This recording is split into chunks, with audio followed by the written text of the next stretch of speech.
So Nikola Jokic in the MVP, right? So oh man, so we covered this on Friday with the full panel. So it goes with Shaq.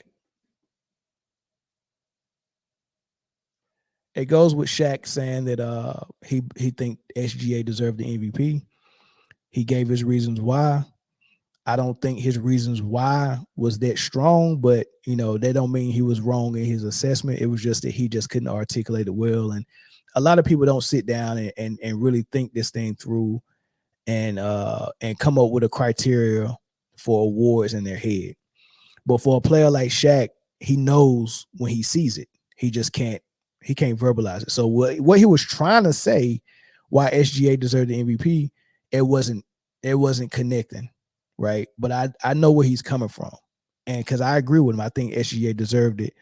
But what I want to highlight in this segment is that the back and forth that he had with Ernie Johnson. And Ernie Johnson was obviously annoyed that Shaq would even bring it up at the time when they announced the MVP, and that he would say Jokic didn't deserve it. I'm gonna play for you what that sounded like, and then I'll come back with my comments here. Based on everybody's criteria, my criteria, stat stuffer, you guys' criteria, number one seed, which team has a better record, I felt Shai Alexander deserved it because I've been number two a lot. When I played my ass off, number two. So the fact that he has to start all over next year and try to win it again, I think it was. I know it's going to be hurtful for him. Hopefully he uses this to motivate him to win a championship. But I thought, and again, no disrespect to the Joker, best big man in the league by far. You could have went this way, but I thought Shai Gilgeous-Alexander, one of only a few players that had 30 points 50 times, stat stuffer, great season. His team is number one. Nobody expected him to be number one. I thought Shai Gilgeous-Alexander was going to win it by far. But congratulations to Joker. I'm happy for him. Third-time MVP. You really can't be mad at this vote. But the fact that he has to start all over next year and win it over again. Because, again, I felt I was robbed 2 or 3 times, right? And I played my ass off. Stat stuffer, won championships those years. But, again, no disrespect to the Joker. But me personally, I would have gave it to Shai. You keep throwing stat stuffer out there.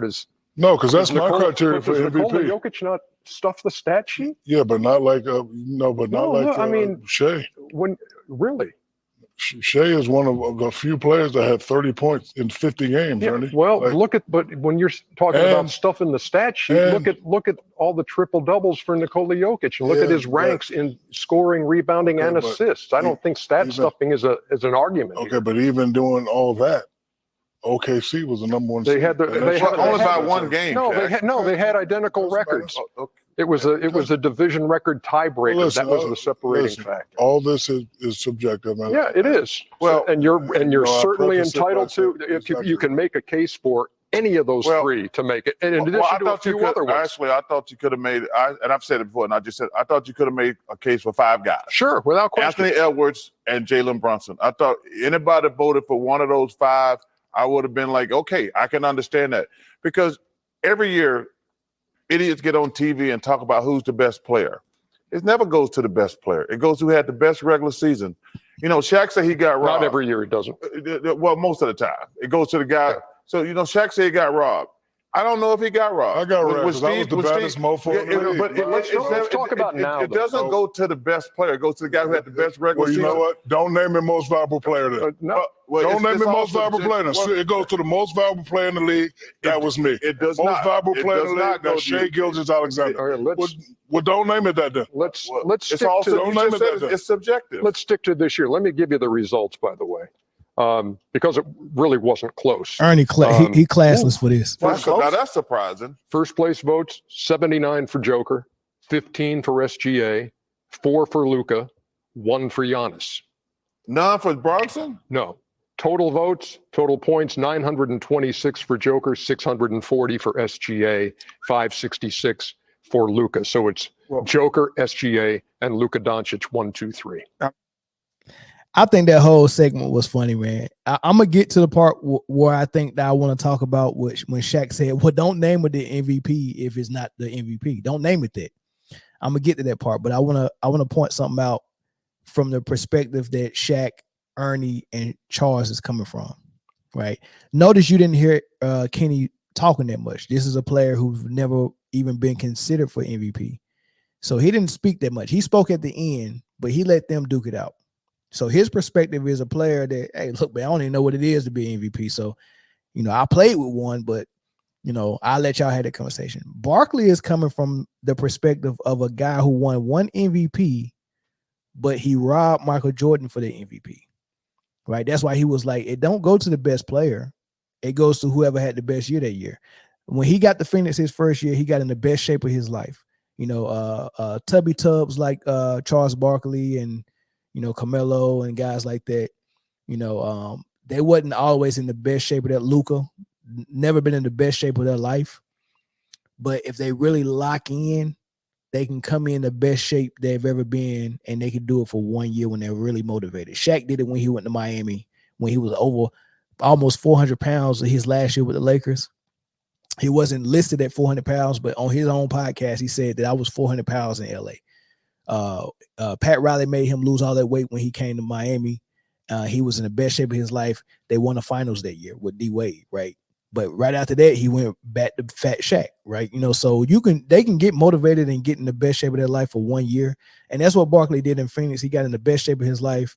He played the most games. He had his best season. They got to the finals. They lost to the Bulls, right? He got MVP that year, right? A lot of people feel like Jordan should have got it almost every year he was playing, and they feel like he got robbed. They feel like when Karl Malone got it over Jordan 1 year, that Jordan got robbed as well. So Barkley's coming from the perspective of someone who robbed someone from an MVP.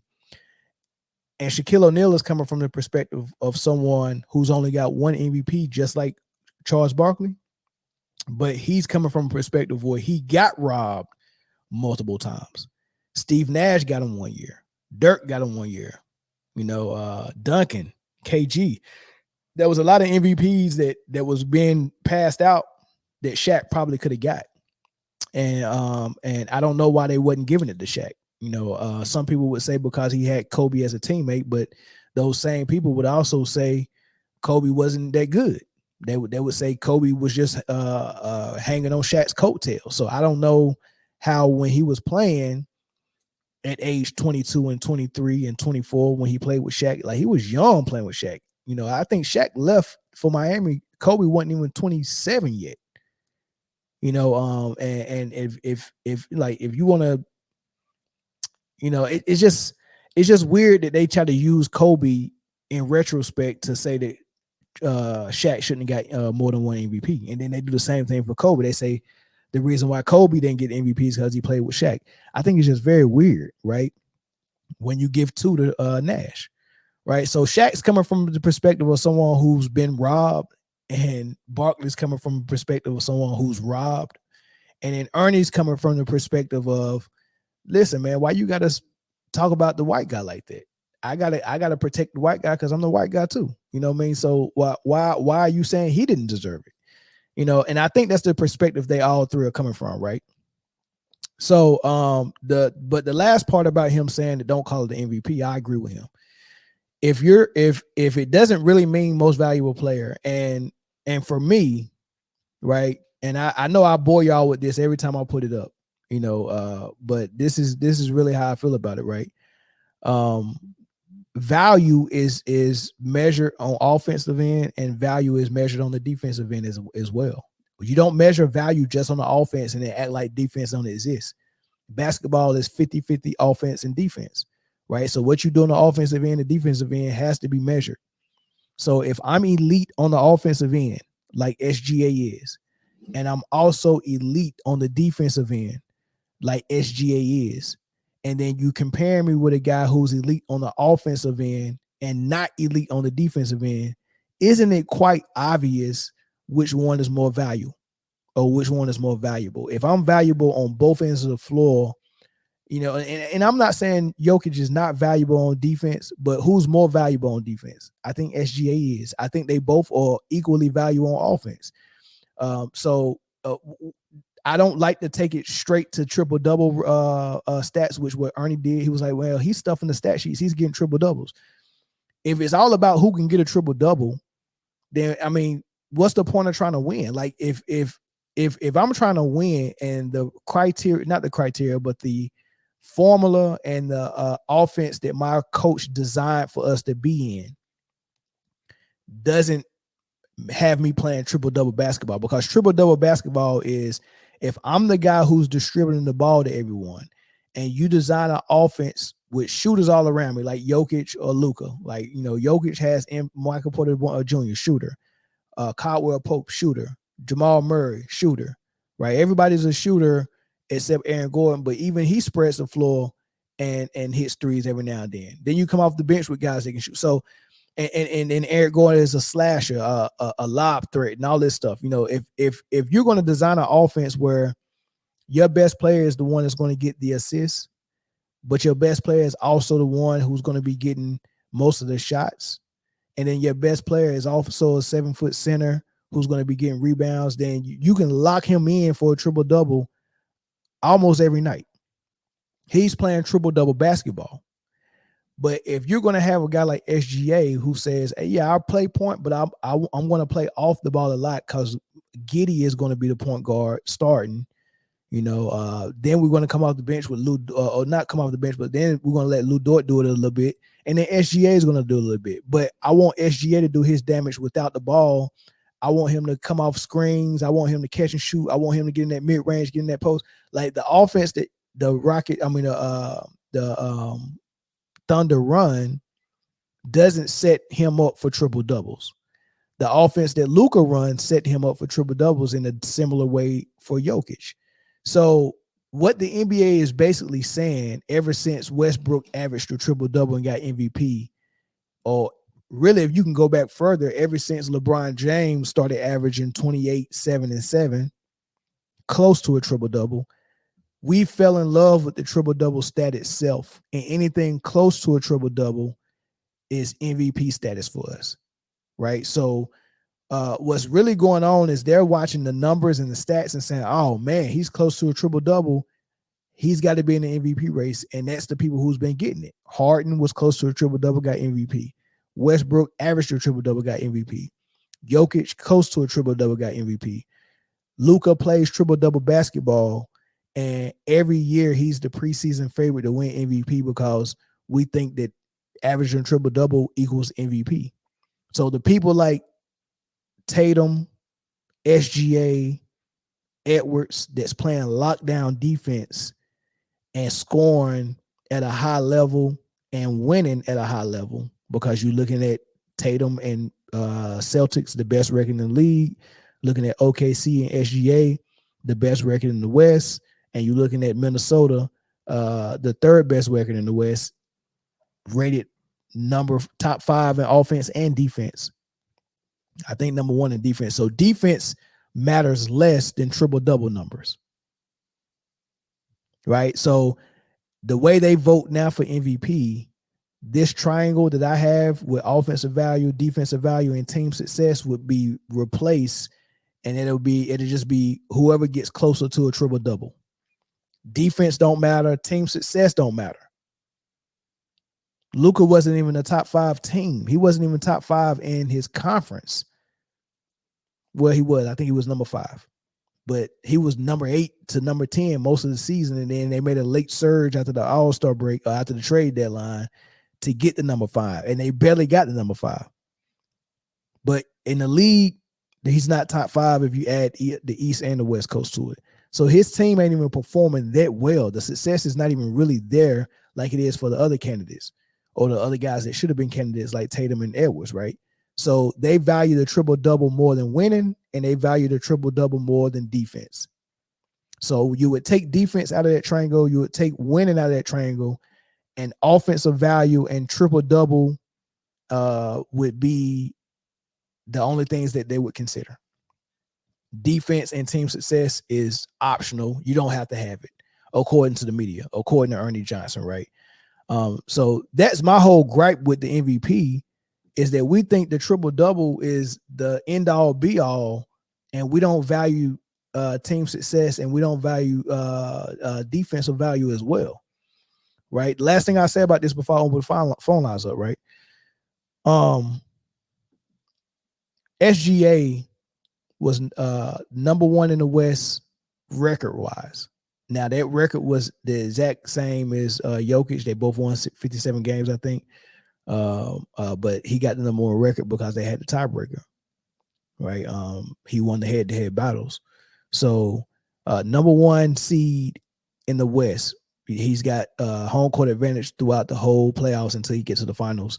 If they meet Boston in the finals, if they meet someone else in the finals, then they have home court advantage. But that's important. Number one seed in the playoffs, right? His team was number 3 in offensive rating. So that means what I did on offense led to my team being the number 3 rated offense in the league. I think Denver was below that at like number 6. Right. So which is really high. They both top 10, but we're talking about most valuable player. So most valuable means if I rank higher is if what I'm doing on offense rank my team higher than yours, then I'm more valuable than you are because the end result is better. So number 3 versus number 6 in offensive rating. Then you look at the defensive rating. His team, and we know SGA is a defensive specialist as well. So what he did on defense has also led his team to being number 4 rated defense in the league. So not only did I secure the number 1 seed in the Western Conference, I also led my team to a number 3 rated offense and a number 4 rated defense. I don't even think Denver's top 10 in defense. So what I'm doing on defense is valuable to my team, and the results of that is a number 4 rating. What I do on offense is valuable to my team. The results of that is a number 3 rating, and as a result of all of that, we secured the number 1 seed in the whole West. That's better than everything that Jokic have done. You can't go and say that only because he's averaging close to a triple-double, that means he deserves the MVP over SGA. What are we even thinking about? Like, what do we think most valuable player is? So I'm with Shaq. We should get rid of not get rid of the most valuable player, but if we want to just observe offensive stats, triple-double stats, then we need to have the Offensive Player of the Year award, just like we had the Defensive Player of the Year award. And I think NFL does as well. They have an Offensive Player of the Year award, Defensive Player of the Year award, and they have the MVP. So guys like Luka and Jokic, who are triple-double threats, if you're going to just knock down all the stats and not play no defense, then yeah, give them the Offensive Player of the Year award every year. But for MVP, I need to see you valuable on both ends of the floor, and I need to see that equate to team success as well. And those are the guys who should be in the discussion for MVP, right? So my MVP would have been SGA number 1. I think I would have gave Tatum number 2. I think I would have gave Jokic number 3, and I think that's where it would have been at, right? Luka wouldn't have been number 4. Number 4, it would have been either between Edwards or Brunson, right? But I would have Luka at number 3 for sure. Not Luka, but Jokic number 3 for sure. But Tatum and SGA, those were the top dogs for me. Now I'm gonna open the phone lines up, man, because I want to hear what y'all think about the MVP award and everything that I said about it and everything that Ernie Johnson and Shaq said about it, man. Phone lines are open, man. Y'all can call in. We got one more topic after this, and then we'll end it. I think we'll be done before 2 hours, man. I think I did good on time. Phone lines open. Would you just say get rid of the scoring title then? Nah, keep the scoring title. Keep the scoring title. That's prestigious, so that's more awards. Luka got the scoring title this year. It would have been Embiid if he didn't get hurt. Embiid probably would have got the scoring title and MVP this year if he didn't get hurt. But Luka got the scoring title. Offensive Player of the Year, it would have been between Jokic, Luka, and probably who would be number 3? It wouldn't be Edwards. It wouldn't be Tatum. SGA averaged 30, but his assist wasn't that high. I don't know. So number 3 probably would have been between SGA and Brunson. But 1 and 2 definitely would have been Jokic and Luka. I would have voted Luka for Offensive Player of the Year. His stats was unreal, right? So Luka for Offensive Player of the Year.